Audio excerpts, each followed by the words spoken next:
Hello everyone, hello, welcome back to the channel.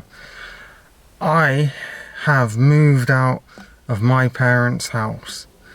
You know, throw the confetti, blow up the balloons, and it is amazing. But I'm not living in my own house. I've moved in with the missus and her family. Great family, lovely people, nothing wrong, no qualms. But I won't go into it too much. But I'm now living out in Trowbridge, which I can't film in their house, obviously, I respect that. So it leads me to my idea to, I'm going to start doing my first impression series again, but I'm going to rebrand it.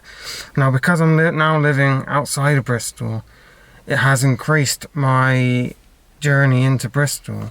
So my job involves a lot of driving anyway. I'm a field engineer. But now I've got even more driving to do, which is fine because I love driving, but it's just more time listening to music. So I'm going to start reacting to some albums. And obviously I've got to start with my favourite band, who are back together. Oasis are back together, which I thought was never going to happen. Never going to happen. I was amazed. I did try and get tickets.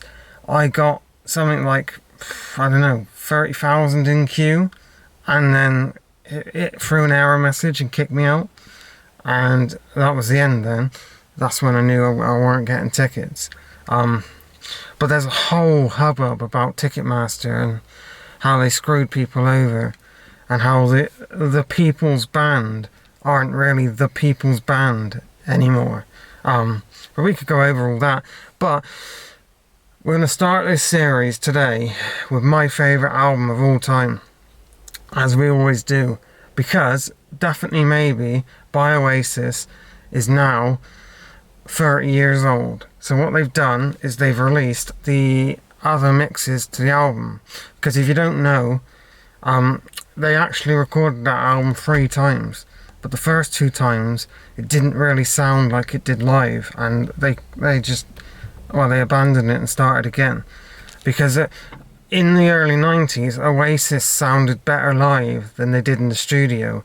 Their live shows were what drew in the crowd. People loved them and they were brilliant live, but trying to record their first album, they just could not get it right until their producer, I think it was Owen Morris, mixed it with the Wall of Sound, which gave us now the songs that we love.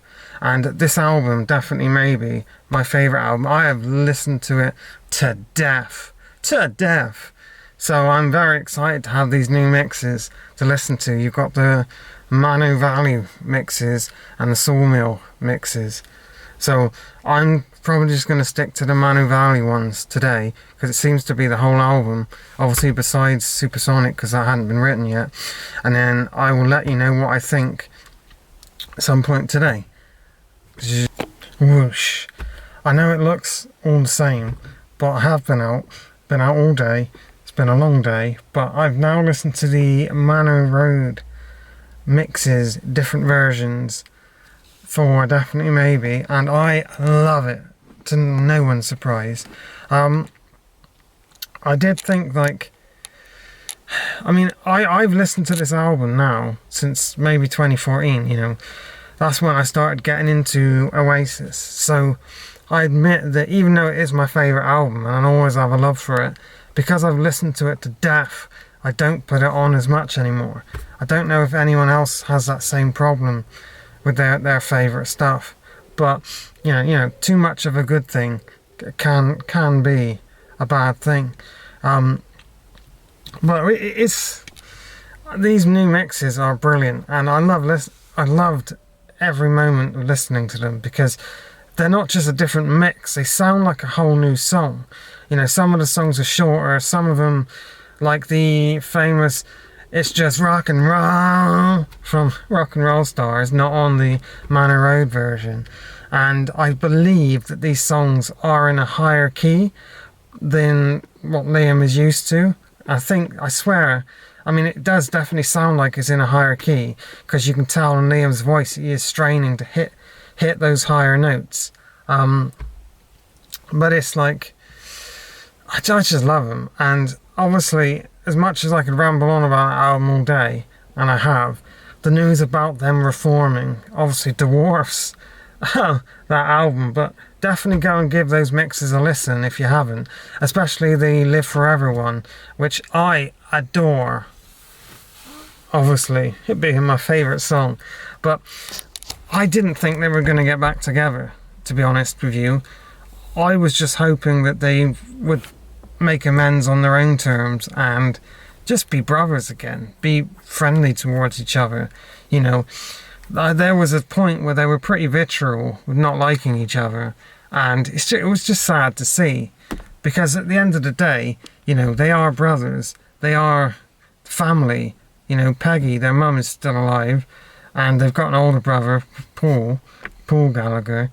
And it's just a shame to see them have such vitriol towards each other, but it's good that they are getting back together. Now, as I said this morning, you know, they did choose to use Ticketmaster, and I'm not going to get into that, but someone, you can't really call them the People's Band anymore because of what's happened. And it's not their fault, it's Ticketmaster, but someone who works for the Oasis team who decided to use Ticketmaster would have known that something like this might happen, you know. So it's a bit,